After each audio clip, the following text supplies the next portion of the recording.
Saludos, aquí estamos en la primera parte de la lección número 81 de nuestro curso de precálculo. En la lección anterior terminamos viendo la definición de las 6 funciones circulares de algún número real.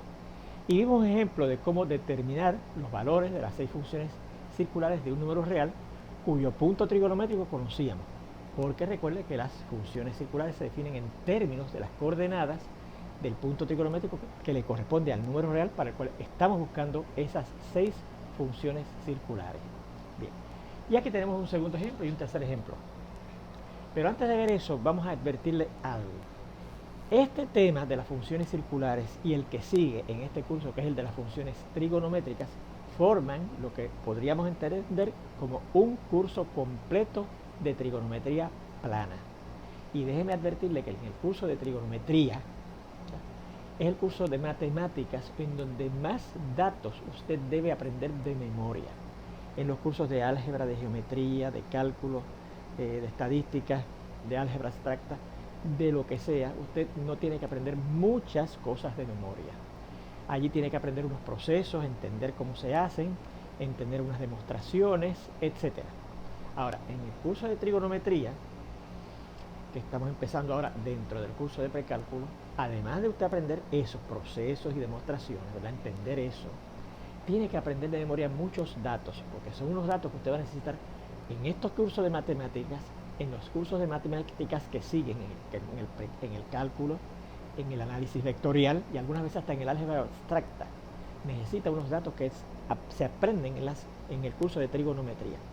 Se necesitan también en los cursos de física y se necesitan también en los cursos de ingeniería si es que usted va a estudiar alguna ingeniería.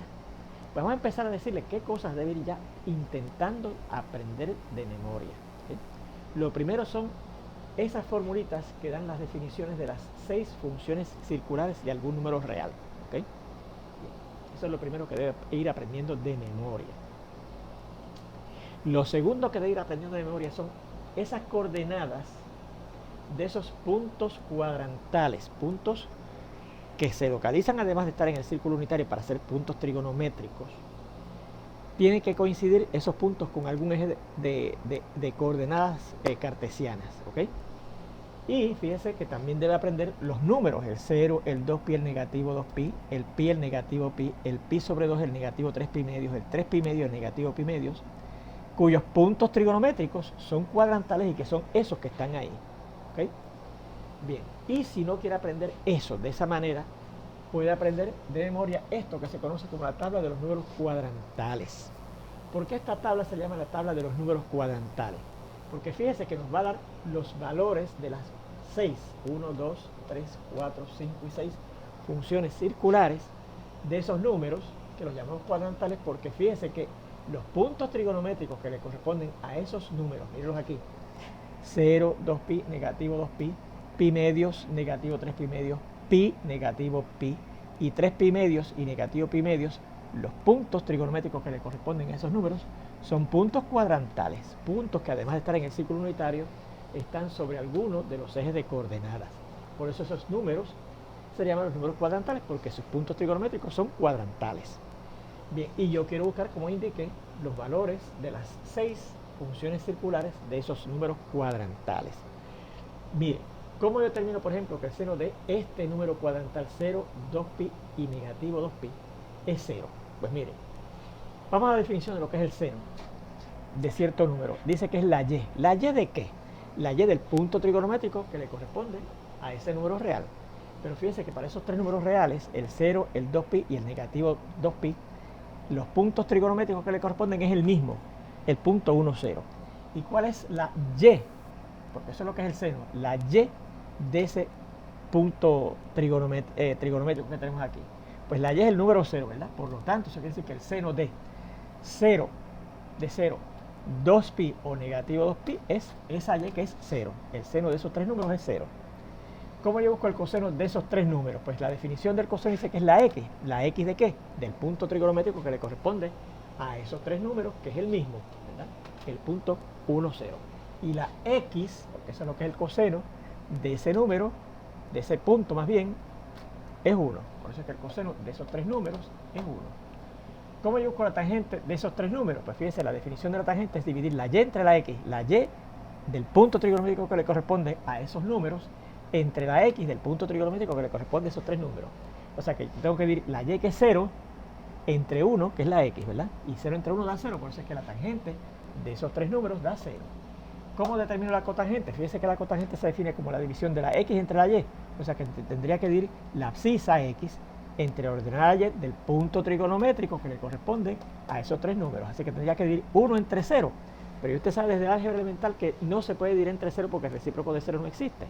Por lo tanto, la cotangente de esos tres números no estaría definida. Decimos que es indefinida. ¿Cómo busco la secante de esos tres números? Pues mire, la definición de la secante de cierto número es el recíproco de la abscisa del punto. Pues si yo busco el recíproco de la abscisa de este punto, que es 1, el recíproco de 1 es el mismo 1.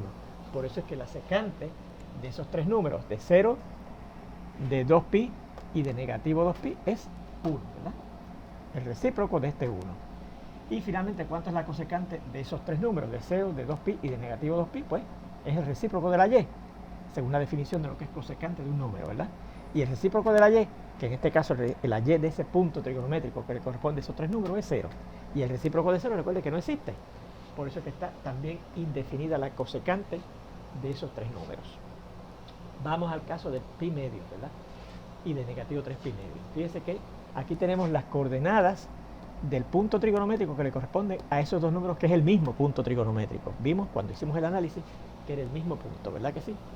Bueno, pues si yo quiero buscar el seno de t, el seno de ese número pi medios, o de negativo 3 pi medios, el seno que es la y, y la y de ese punto trigonométrico es 1. Por eso es que el seno de esos dos números es 1. ¿Cuánto es el coseno de ese número pi medio o negativo 3 pi medio? Pues el coseno, recuerde que es la x, y la x del punto trigonométrico que le corresponde a esos dos números es 0. Por eso es que el coseno tanto de pi medios como de negativo 3 pi medios es 0. ¿Cuánto será la tangente? Pues fíjese nuevamente, la definición de la tangente es la división de la y entre la x del punto trigonométrico que le corresponde a esos dos números.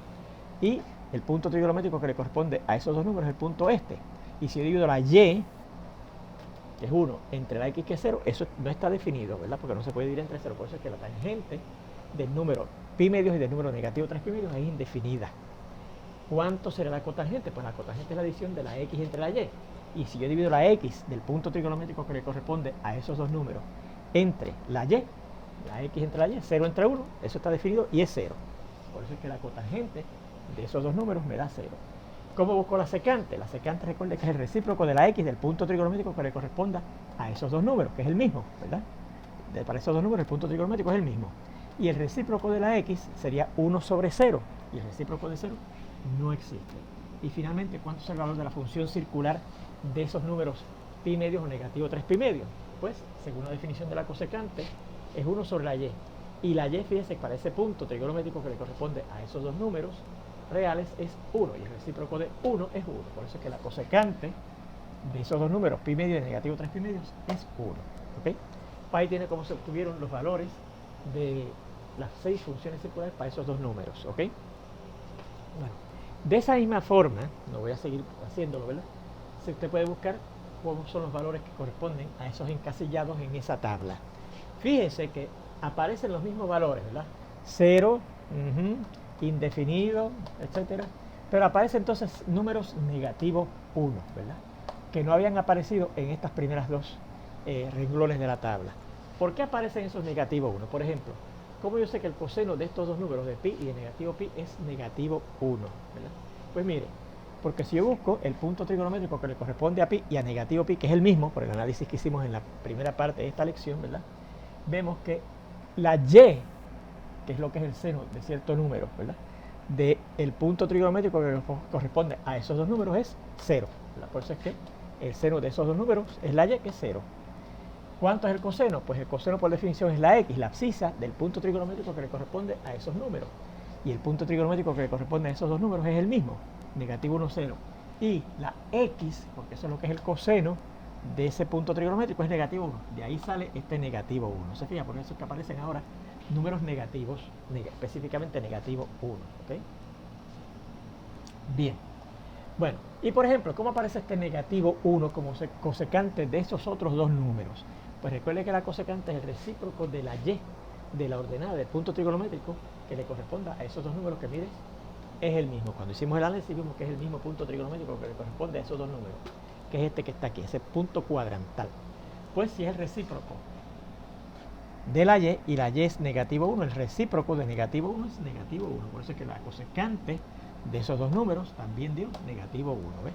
Y así usted llena todos los demás. Claro, y usted sabe que si aparece un 0 aquí, quiere decir que o la x o la y es 0, o al dividir la abscisa entre la ordenada o la ordenada entre la abscisa, el número que está arriba es 0. ¿Verdad? ¿Y por qué estas dieron indefinidas? ¿Verdad? Porque de alguna manera tendremos que estar dividiendo entre 0 para buscar los valores de esas funciones, ¿verdad?, circulares correspondientes a esos dos números.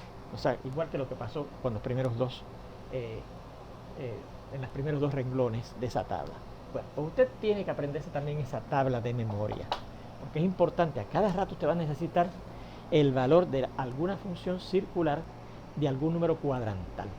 Y entonces si le piden a cada rato eso, pues usted no va a estar mirando para atrás a buscar la tabla de números cuadrantales o a buscar esos valores, ¿verdad?, de las coordenadas de los puntos trigonométricos que le corresponden a los números que son cuadrantales, porque el punto trigonométrico es un punto cuadrantal, aparece sobre alguno de los ejes de coordenadas, pues está perdiendo mucho tiempo.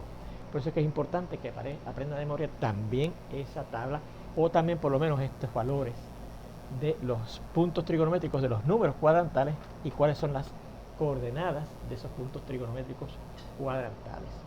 Bueno, aquí tenemos una tercera tabla que también hay que aprenderla de memoria, ¿okay? Pero ya usted verá que esta tenemos por lo menos una triquiñuela para aprenderla de manera más fácil.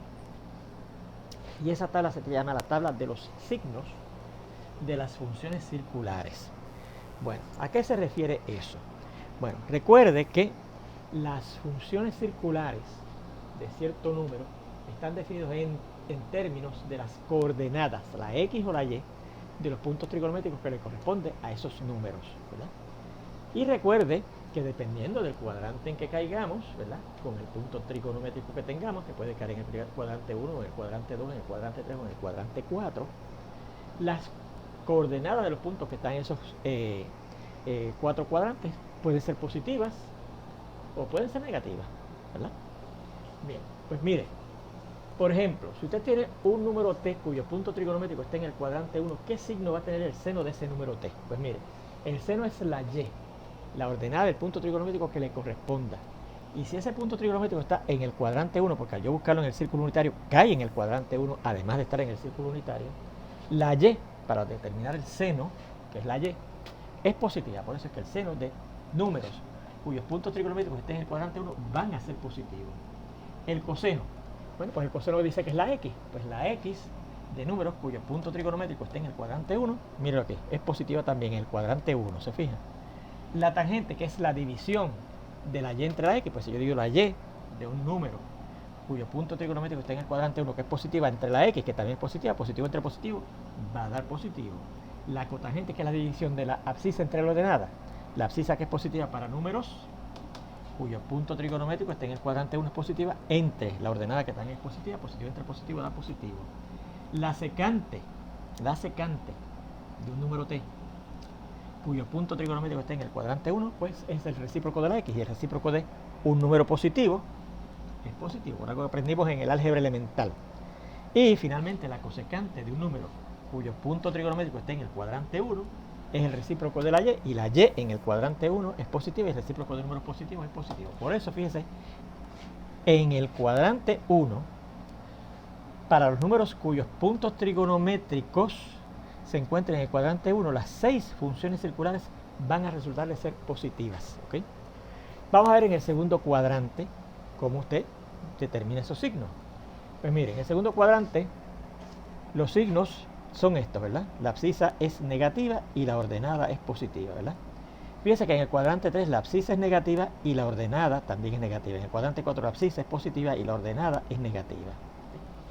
Bueno, vamos a ver en el segundo cuadrante. Si yo busco el seno de un número cuyo punto trigonométrico está en el cuadrante 2, ¿verdad? En el cuadrante 2 el seno es la y en el cuadrante 2 la y es positiva. Por eso es que el seno de números cuyo punto trigonométrico está en el cuadrante 2, como es la y, es positiva. El coseno de números cuyo punto trigonométrico está en el cuadrante 2, pues fíjense que la abscisa, la x, que es lo que es el coseno, ¿verdad?, de puntos que están en el cuadrante 2, la abscisa es negativa, por eso es que el coseno de números cuyo punto trigonométrico está en el cuadrante 2 da negativa, porque la abscisa, que es el coseno, es negativo. La tangente es la división de la ordenada entre la abscisa. Y la ordenada que es positiva, de puntos trigonométricos que estén en el cuadrante 2, entre la abscisa que es negativa, positivo entre negativo, da negativo, por eso es que la tangente para puntos cuyo punto trigonométrico esté en el cuadrante 2 es negativa. ¿Cuánto será la cotangente de números cuyo punto trigonométrico esté en el cuadrante 2? Bueno, pues la cotangente se define como la x entre la y. La abscisa, que es negativa, entre la ordenada, que es positiva, y negativo entre positivo da negativo. Por eso es que la cotangente de números cuyo punto trigonométrico está en el cuadrante 2 da negativo. ¿Cómo yo busco la secante de un número cuyo punto trigonométrico está en el cuadrante 2? Pues la secante es el recíproco de la x. Y la x, para puntos que estén en el cuadrante 2 es negativa, y el recíproco de números negativos son negativos. Por eso es que la secante de números cuyos puntos trigonométricos estén en el cuadrante 2 da negativo.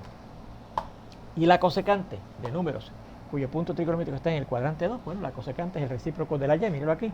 Y la y de números cuyo punto trigonométrico está en el cuadrante 2 es positiva, y el recíproco de números positivos son positivos. Así que fíjense que en el cuadrante 2 el seno y la cosecante salieron positivos. Las demás funciones circulares de números cuyos puntos trigonométricos estén en el cuadrante 2 son negativas, ¿ok? En el cuadrante 3 ya usted sabe cómo vamos a funcionar, ¿verdad? Y en el cuadrante 4 así también. ¿Por qué es que aquí en el cuadrante 3, por ejemplo, tanto la tangente como la cotangente dan positivas? Porque en el cuadrante 3, fíjese que tanto la abscisa como la ordenada son negativos. Y como la tangente se define como la división de la ordenada entre la abscisa, mírenla aquí, pues negativo entre negativo da positivo para números cuyo punto trigonométrico está en el cuadrante 3, ¿ves? Y la cotangente, que es la abscisa entre la ordenada, como es negativo entre negativo, también va a dar positivo, ¿ves? Etcétera, etcétera. Bien, pues esta tabla también hay que aprenderla de memoria, pero para esta tabla tenemos una pequeña ayuda para la memoria, que es esta frase que se le ocurrió a alguien, que dice all sentancos. ¿Qué quiere decir eso? Y fíjense que se las he dividido, ¿verdad?, en 4 partes, ¿verdad? Esta primera parte corresponde al cuadrante 1, y ahí dice all, y all es la palabra todo en inglés.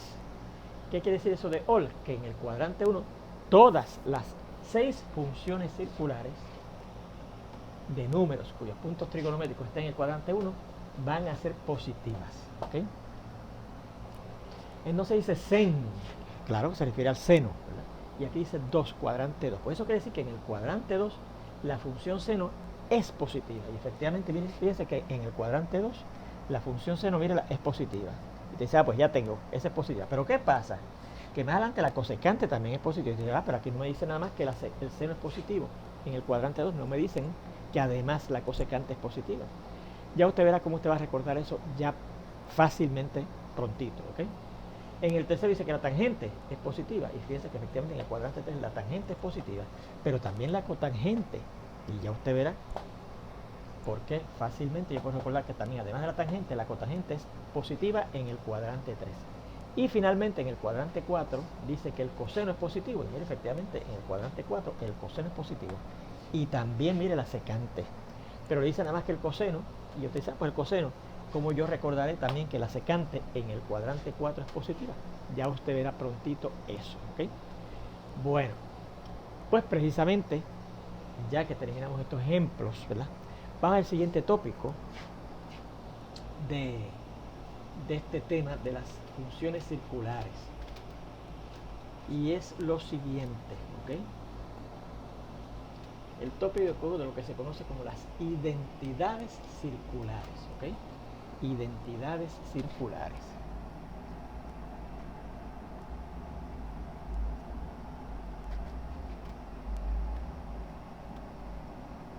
Bueno, en el álgebra elemental estudiamos las igualdades y las ecuaciones, ¿verdad? Y vimos que entre las igualdades y las ecuaciones habían unas llamadas ecuaciones condicionales, que se referían a igualdades que eran ciertas solamente para algunos valores de sus variables, ¿verdad? Y esas ecuaciones condicionales se resolvían, se buscaban los valores de las incógnitas que contenían y para las cuales esas igualdades o ecuaciones eran ciertas, ¿verdad? Habían otras igualdades o ecuaciones que nunca eran ciertas, no tenían solución, ningún número real satisfacía esas ecuaciones, ¿verdad? Y de hecho, cuando estudiamos aquí ecuaciones exponenciales y logarítmicas, vimos que algunas veces algunas ecuaciones exponenciales y logarítmicas no tenían solución. Fantástico, hay ecuaciones que no tienen solución. Y habían otras que se llaman las identidades, que eran ecuaciones o igualdades que eran ciertas para todos los valores de las incógnitas que contenían. ¿Okay? Bueno, pues ahora nos interesan ese tipo de ecuaciones, identidades, que son ecuaciones que son ciertas para todos los valores de las variables que contenga. ¿Okay? Bien, y vimos también en el álgebra elemental que las identidades, en vez de resolverse, se demostraban. ¿Okay? En el álgebra elemental,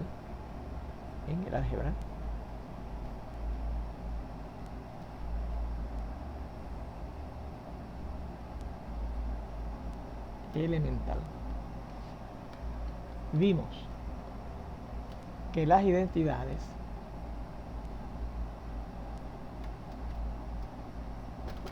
eso que vamos a estudiar ahora, pero identidades circulares, o sea, identidades que contienen las funciones circulares, son ecuaciones que son ciertas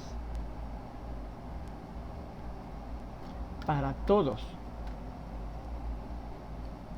los valores de las variables que contengan. Vimos también que esas identidades, en vez de resolverse, se demuestran.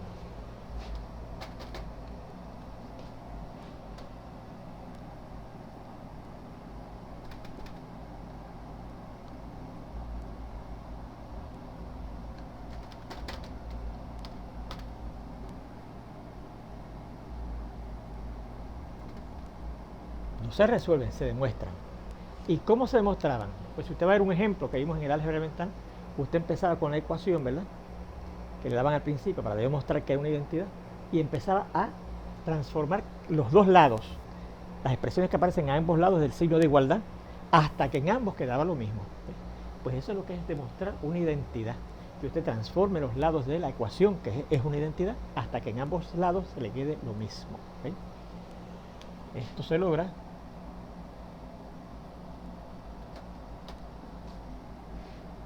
transformando cada lado de la identidad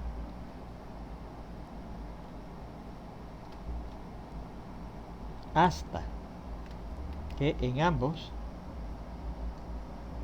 nos quede lo mismo, ¿ok? Bien. Bueno, pues ¿cómo haremos eso? ¿Okay? Bien, vamos entonces a ver lo que sean precisamente identidades circulares fundamentales. ¿Okay? También esas identidades circulares fundamentales hay que saberlas de memoria. Identidades circulares fundamentales. ¿Sí? Bueno, pues comenzamos con lo siguiente.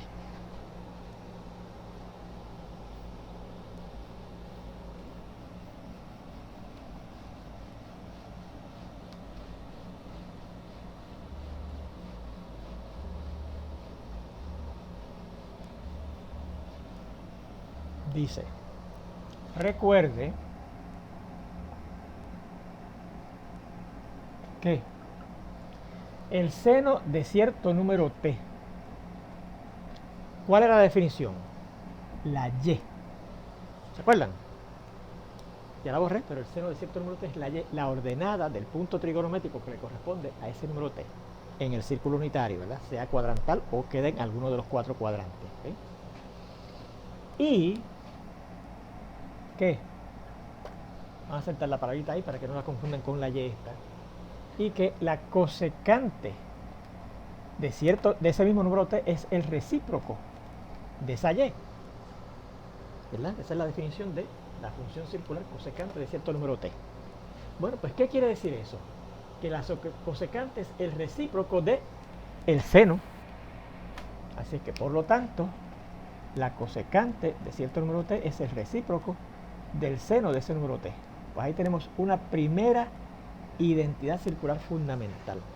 La cosecante de un número t es el recíproco del seno de ese mismo número t. Y también, recuerde que si un número es el recíproco del otro, el otro es el recíproco del primero. O sea que yo podría decir también que el seno de cierto número t es el recíproco de la cosecante de ese número t. ¿Okay? Y ahí tendríamos otra identidad circular fundamental. Y de esas dos identidades circulares fundamentales puedo tener unas variantes. Y las variantes se obtienen manejando algebraicamente esas identidades circulares fundamentales. Del siguiente modo, mire.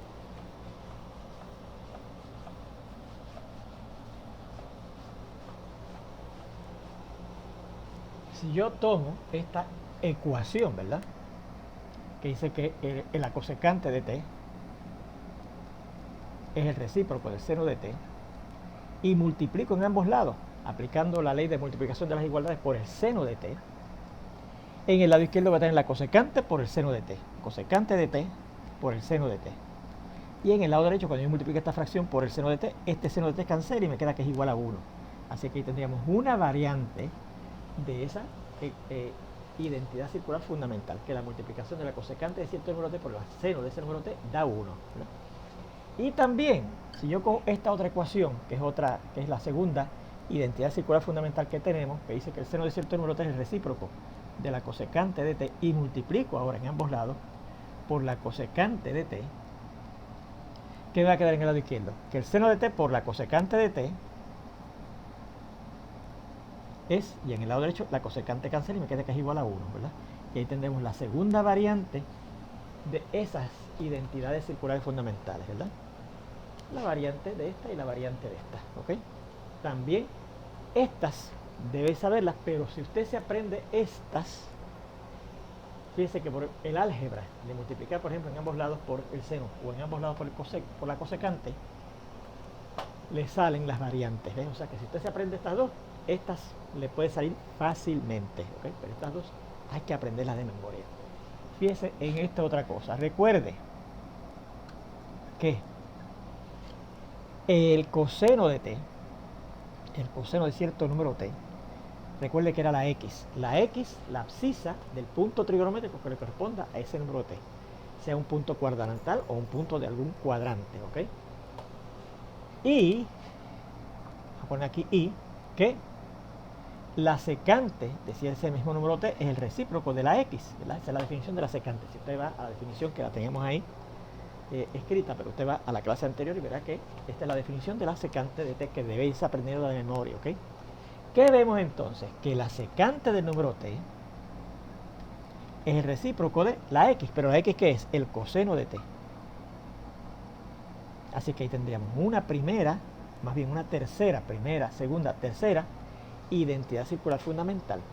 Y también como si un número es el recíproco del otro, el otro es el recíproco del primero, podríamos decir al revés, que en vez de la secante de t ser el coseno de t, el recíproco del coseno de t, el coseno de t es el recíproco de la secante de ese número t. Y ahí tendríamos la otra identidad circular fundamental, ¿ves? Y entonces de ahí sacamos unas variantes, vamos a ponerlas por aquí, ¿verdad? Vamos a aprovechar los espacios estos que nos quedan por aquí, las variantes. ¿Cuáles serían?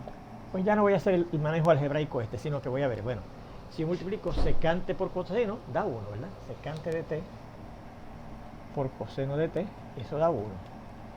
Y acá, si multiplico coseno por secante de t, da 1. Coseno de t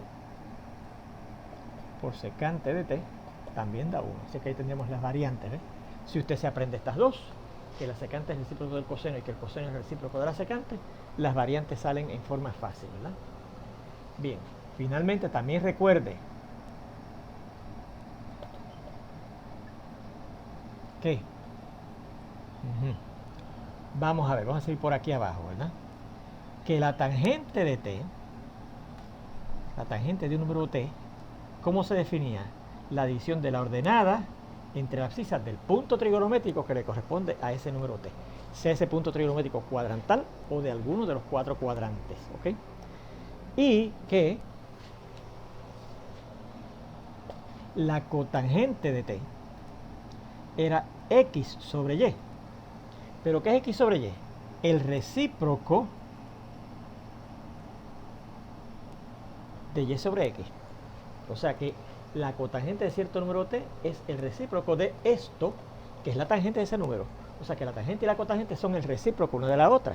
¿Sí? Por lo tanto, la cotangente de t, yo puedo decir que es el recíproco de la tangente de t, y la tangente de t, por la misma razón, es el recíproco de la cotangente de ese número t. ¿Okay? Y ahí tendríamos otras identidades circulares fundamentales, cuyas variantes se sacan igual que las otras variantes que salieron de las otras 4 identidades circulares fundamentales que ya tenemos. Que teníamos hasta estas otras 2, ¿verdad? Ahora tenemos 6, ¿verdad? Estas dos y ahora estas 2. Y las variantes, ¿verdad? Pues salen fáciles, ¿verdad? ¿Cómo saldría una de las variantes? Pues que si yo multiplico cotangente por tangente, eso da 1. Cotangente de cierto, las variantes son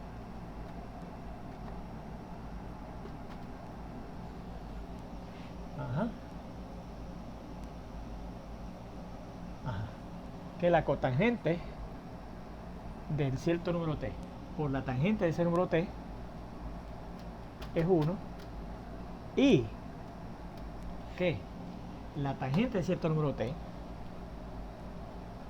por la cotangente de ese número t también da 1. Fíjense que yo puedo pasar de una variante a la siguiente cambiando sencillamente el orden de los factores, ¿verdad? Aplicándolo, ¿ves? Aplicando la ley conmutativa de la multiplicación, ¿ves? Así que también puedo verlo de esa manera. Bien, pues ahí tenemos eso. Bien. Pues esas identidades circulares fundamentales que nos dicen qué funciones circulares son el recíproco de otra, se llaman las identidades circulares fundamentales recíprocas. ¿Ok? Estas identidades circulares fundamentales se llaman las identidades circulares